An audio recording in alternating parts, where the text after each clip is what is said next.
Is it just me, or did a huge chunk of this chapter feel like it was basically Bach telling Ichigo, yo dog, you done fucked up. Yeah, you done fucked up, dog. You fucked everything up. Because that's what I honestly felt a good chunk of this chapter was. Just Bach talking some smack while Ichigo's there like, what the fuck happened, dog? So the chapter basically opens up and the whole world is shaking and everything is basically collapsing. And I think this chapter, one of the things that it introduced was, because prior to this chapter we thought, okay, it was just the Soul Society that cut in half, but no, everything got cut in half. The Soul King was everything, and I think we kind of already knew that, but this, established it and showed everything. The real world, Yuzu and Cotting, they're like, whoa! And it just shows how important the Soul King really is. At the end of the day, if he is the balance of everything, Mundo, the real world, Soul Society, then he is the epicenter. So, Ichigo, I don't even know what to say about that. Like, Jesus fucking Christ. I mean, at the end of the day, he fucked everything up. Now, one of the things that caught my eye in this chapter, though, was Urahara, when he was like,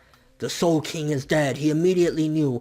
And that gotta make you wonder yet again. He always knows so many things. Like when he knew about holification, when it was just something new, and they were like, how the fuck you know about that? At the end of the day, Urahara, if he's not one of the kids of the Soul King, maybe he created the Soul King, because the way they were talking is as if he's this creation that was created to keep the balance. Who knows? Maybe Urahara is the father to the Soul King. He created it just like he created the Hogyoku. And he got me wondering as well when Bach was like, everything will return to its former existence. What does that mean? Does he mean that just everything's going to get destroyed and just be rubble? Was that its former existence? Or was there something entirely? Was everything, the real world, Mundo, Soul Society, all one, and it's going back because of, the death of the Soul King? It's all reverting back to one big essence. And good old Orihime, at a time like this, the one time where it's like, ooh, wait, Orihime has her power. She can talk. No. And it's like, regardless if she's a simple human or not, in essence, a lot of times it felt like if she was a god, how many times she could bring things back, basically bend space and time and make it so that it never actually happened on that body part or whatever. And it's like, how strong is the Soul King, and what is the Soul King at the end of the day if even Orihime's powers that almost felt godlike couldn't do anything, and it basically was like non and void? The only thing I can think of is that it's either A, the Soul King is just something entirely different that you can't bend it back, that would basically be like her healing the Soul Society, Mundo, and the real world all together, or Bach did something as well. But I'm leaning more towards the former, because it's like, yeah, I mean, once he's cut in half, everything is getting destroyed. So that probably means that, Orihime doesn't have that much power now to put everything back together. She has godlike powers, but it's not to that extreme. And at that moment, Ukitake is...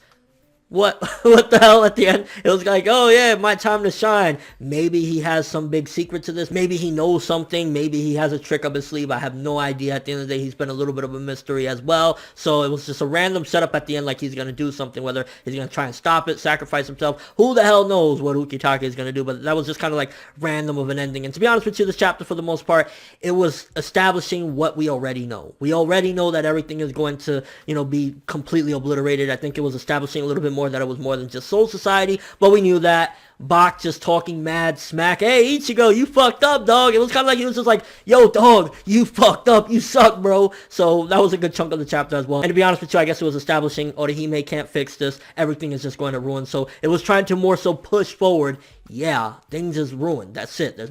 We can't use the ace in the hole of Orihime. There's just no way around it. Things is done and the Soul King is dead. With a couple little foreshadowings again, like Urahara immediately knowing that the Soul King is dead. Like, he's been around the Soul King at the very least. We can safely say that he's been around the Soul King to know that, or he was a part of some of the things with the Soul King for that matter. Like, how do you immediately know he's dead? But yeah, for the most part, to be honest with you, while I did enjoy it because I got a little laugh out of it with Bach talking that smack and kind of getting more of a clear understanding of what's going on, it felt kind of average to fine, to be honest with you. It was like between a 5 to a 6, maybe 5.5 or something like that, because it was again just establishing what we already know. So nothing too major, but then still keeping the excitement at the same time. And at the end of the day, a couple of setups like the Ukitake thing at the end, like, what the fuck is he gonna do? Who the hell knows? So yeah, average to fine for this one. I'm just looking forward to getting some progression because we didn't progress at all really with this chapter. But let me know what you thought of this. First of all, what is Ukitake gonna do? Also, Urahara immediately knowing about the Soul King.